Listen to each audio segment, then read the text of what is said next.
नमस्कार. गावरान तडका या यूट्यूब चॅनलवरती तुम्हा सगळ्यांचं अगदी मनापासून स्वागत आहे. तर आज आपल्याला मटर वेज खिमा करायचं आहे, तेही अगदी झटपट आणि सोप्या पद्धतीने. त्याच्यासाठी मी इथे थोडीशी मेथी घेतलेली, खूप जास्त नाही, अगदी मूठभर मेथी लागणार आहे आपल्याला. त्यानंतर इथे मी ताजे वाटाणे घेतलेले आहेत. फ्रोझन वाटाणे नाही आहेत, हे ताजे वाटाणे घ्यायचे आहेत आपल्याला. त्यानंतर आपल्याला इथं मिक्सरचं भांडं घ्यायचं आहे. त्याच्यामध्ये पांढरे तीळ जे असतात ना ते टाकून घ्यायचे. त्याच्यामध्ये आपल्याला 5 ते 6 काजू टाकायचे. ह्याची आपल्याला छान अशी पेस्ट करून घ्यायची पाणी टाकून. हे बघा, अशा प्रकारे ह्याची पेस्ट केली ना की आपल्या भाजीला छान अशी एकदम थिकनेसपणा येतो. कारण आपण कुठल्याही प्रकारचं वाटण वगैरे करत नाही, त्याच्यामुळे हे आपल्याला पेस्ट करून टाकायची. त्यानंतर इथे फोडणीसाठी मी भरपूर असा लसूण कट करून घेतलेला आहे. त्यानंतर भरपूर कांदा घेतलेला आहे, एकदम बारीक कट करून घेतलेला आहे. त्यानंतर आपल्याला कोथिंबीर घ्यायची आणि त्यानंतर आपल्याला टोमॅटो घ्यायचे बारीक कट करून. मी एक मोठ्या साईजमध्ये टोमॅटो बारीक कट करून घेतलेलं आहे. बस एवढंच आपल्याला फोडणीसाठी लागणार आहे.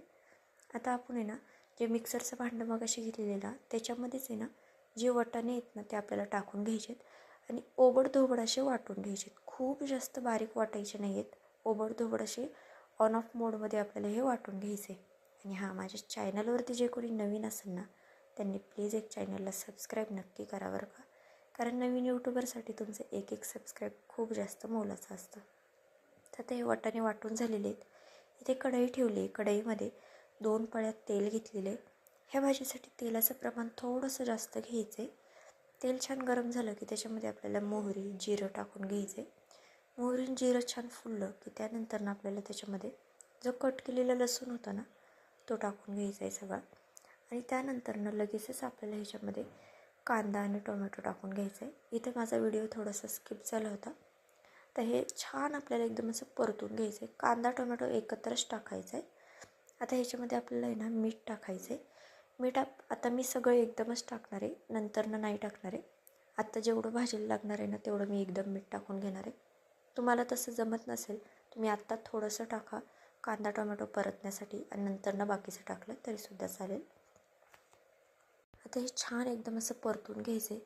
तुम्ही खरंच अशा पद्धतीने नक्की करून बघा. मटर खिमा खूप म्हणजे खूप भारी लागतो बरं का चवीला. नॉनव्हेजलाही मागे सारेल अशी ही रेसिपी, त्याच्यामुळे नक्की करून बघा तुम्ही. खायला खरंच खूप भारी लागतो. आता हे बघा, आपला कांदा टोमॅटो छान असं परतून झालेलं आहे. आता ह्याच्यामध्ये जी आपण पेस्ट केली होती ना ती सगळी पेस्ट टाकून घ्यायची आणि छान अशी तेल सुटेपर्यंत आपल्याला परतून घ्यायची. अजिबात कच्चं वगैरे ठेवायचं नाही आहे आपल्याला. तेल सुटेपर्यंत चांगलं असं परतून घ्यायचं आहे, म्हणजे भाजीला रंग वगैरे सुद्धा छान येतो आणि असं कच्चा वास वगैरे येत नाही. त्यानंतर मी ते सुके मसाले घेतले. त्या सुक्या मसाल्यांमध्ये लाल तिखट घेतले, बेडगी मिरची पावडर, हळद आणि मटण मसाला. बस एवढेच मसाले, जास्त काही मसाले वगैरे लागणार नाही आहेत आपल्याला. एवढेच मसाले टाकायचे आहेत आपल्याला. आता हे छान असं मिक्स करून घ्यायचं आहे आपल्याला सगळीकडनं आणि मिनिटभर हे मसाले आहेत ना असेच तेलावरती परतून घ्यायचे, म्हणजे भाजीला रंग खूप छान येतो बरं का. हे परतलं ना 1 मिनिटभर. त्यानंतर आपल्याला त्याच्यामध्ये जे आपण वाटाणे वाटून घेतले होते ना ते आपल्याला ह्याच्यामध्ये टाकायचे आणि ते देखील आपल्याला ह्याच्यामध्ये परतून घ्यायचे. वाटाणे छान परतले ना की खायलासुद्धा भारी लागतात आणि शिजायलासुद्धा पटकन शिजतात. ते शक्यतो आपण वाटून घेतलेले त्याच्यामुळे ते पटकन शिजणार. पण हे आपल्याला छान असे परतवून घ्यायचे तेलामध्येच. जो आपण मसाला वगैरे केलेला आहे ना त्याच्यामध्ये छान असे परतवून घ्यायचे. लगेच पाणी वगैरे टाकायचं नाही आहे, पाणी आपल्याला नंतरनं टाकायचं आहे. आणि पाणी टाकतानासुद्धा आपल्याला एकदम गरम कडकडीत गरम पाणी आपल्याला वापरायचं आहे याच्यासाठी, म्हणजे भाजीला रंग वगैरे तरी वगैरे खूप छान येते. तुम्ही थंड पाणी वापरलं ना की भाजीला रंग वगैरे चांगला येणार नाही.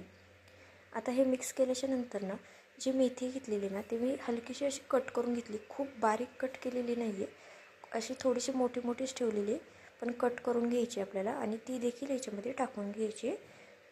आणि आपल्याला हे छान असं 2-3 मिनटं परतून घ्यायचे. तुम्हाला माझ्या रेसिपी कशा वाटतात हे मला कमेंट करून नक्कीच सांगा. तुम्ही माझी रेसिपी कुठून बघताय हे देखील मला कमेंट करून नक्कीच सांगा. आणि आणखी तुम्हाला कुठल्या रेसिपी बघायला आवडतील हे सुद्धा मला कमेंट करून नक्की सांगा. तर बघा, आता हे छान असं परतून झालेलं आहे. आपल्याला ह्याच्यामध्ये आता पाणी टाकायचं आहे. पाणी मी इथे एकदम गरमच घेतलेलं आहे आणि पाणी खूप जास्त टाकायचं नाही आहे आपल्याला. आधी 1 ते 1.5 पेलाभर आपल्याला पाणी आधी टाकायचं आहे आणि हे मिक्स करून घ्यायचं आहे. मिक्स केल्याच्यानंतर वाटलं तर आणखी थोडंसं पाणी टाकायचं आहे. तर मी ह्याच्यात आणखी थोडंसं पाणी ॲड केलेलं आहे नंतरनं. आणि आता ह्याच्यावरती आपल्याला आहे ना झाकण ठेवायचं आहे आणि अर्धवट झाकण ठेवून आहे ना वाफ काढून घ्यायची. पूर्ण झाकण ठेवू नका, अर्धवटच झाकण ठेवा आणि एक 2 ते 3 मिनटं आहे ना छान अशी वाफ काढून घ्या आणि मग नंतर ना मिक्स करा आणि मग चेक करा आपली भाजी शिजली आहे की नाही. मी ते थोडंसं चेक केलं होतं, मला थोडीशी हलकीशी कच्ची वाटली म्हणून मी मिक्स करून आहे ना पुन्हा एकदा झाकण ठेवणार आहे. आत्ताच पाहू शकता भाजी दिसायला किती भारी दिसते की नाही.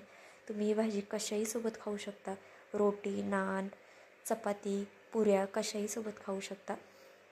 तर बघा आता मी हे मिक्स केलं आहे आणि पुन्हा एकदा हे ना झाकण ठेवणार आहे. आणखी 5 मिनटं झाकण ठेवणार आहे. 5 मिनटात आपली भाजी तयार होणार आहे. आणखी एक स्टेप बाकी आहे, व्हिडिओ लगेच बंद करू नका. ते पुढं काय करायचं आहे ते मी दाखवते. तर बघा आता मी पुन्हा झाकण काढलेलं आहे आणि आता मिक्स करून घ्यायची. दिसायला किती भारी दिसते की नाही. खूप जास्त अशी सुक्की झालेली नाही आहे किंवा खूप जास्त पातळी नाही आहे, अशीच आपल्याला ठेवायची. खूप जास्त सुक्कीसुद्धा ठेवायची नाही आहे किंवा खूप जास्त पातळसुद्धा ठेवायची नाही आहे. तर हे बघा आता हे असं झालेलं आहे. आपल्याला आता वरून आहे ना कोथिंबीर टाकायची, भरपूर अशी कोथिंबीर टाकायची. कोथिंबीरला कंजूसपणा करायचं नाही आहे टाकताना, भरपूर कोथिंबीर टाका. हे मिक्स करा आणि त्यानंतरची एक स्टेप आहे तीसुद्धा आपल्याला करून घ्यायची. ती स्टेप काय, तर मी इथे ना एका पळीमध्ये ना तूप घेतलेलं. ते तूप छान एकदम असं कडकडीत गरम करून घेतलं. त्यानंतर ना त्याच्यात काजू टाकले आणि त्याची ना आपल्याला एक तडका देऊन घ्यायचा. ह्याच्यावरती तडका दिला ना खायला खरंच खूप भारी लागते ही भाजी आणि त्याचा चव असा फ्लेवर वगैरे सुद्धा खूप छान येतो.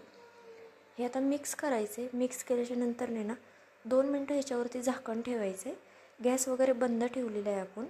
2 मिनटं झाकण ठेवायचं आहे आणि ह्याला छान असं आहे ना आतमध्ये आहे ना ते एकदम फ्लेवर आहे ना आतमध्ये मुरून द्यायचं आहे आपल्याला. ते मिक्स केल्याच्या नंतर नाही ना मी इथे 2 मिनटं झाकण ठेवलं होतं. तर आता मी पुन्हा दाखवते तुम्हाला किती भाजी दिसायला भारी दिसते की नाही. तर नक्कीच तुम्ही करून बघा बरं का अशा पद्धतीने. ह्यानी ना भाजीला एक छान असा स्मोकी फ्लेवरसुद्धा येतो आणि खायलासुद्धा खूप भारी लागते. तर आजची माझी ही रेसिपी तुम्हाला कशी वाटली मला कमेंट करून नक्की सांगा. माझ्या चॅनलवरती जे कोणी नवीन असेल त्यांनी आवर्जून एक सबस्क्राईब नक्की करा. आणखी कुठली रेसिपी बघायला आवडेल हे देखील मला कमेंट करून नक्की सांगा. चला तर भेटूया नवीन रेसिपीसोबत. तोपर्यंत धन्यवाद.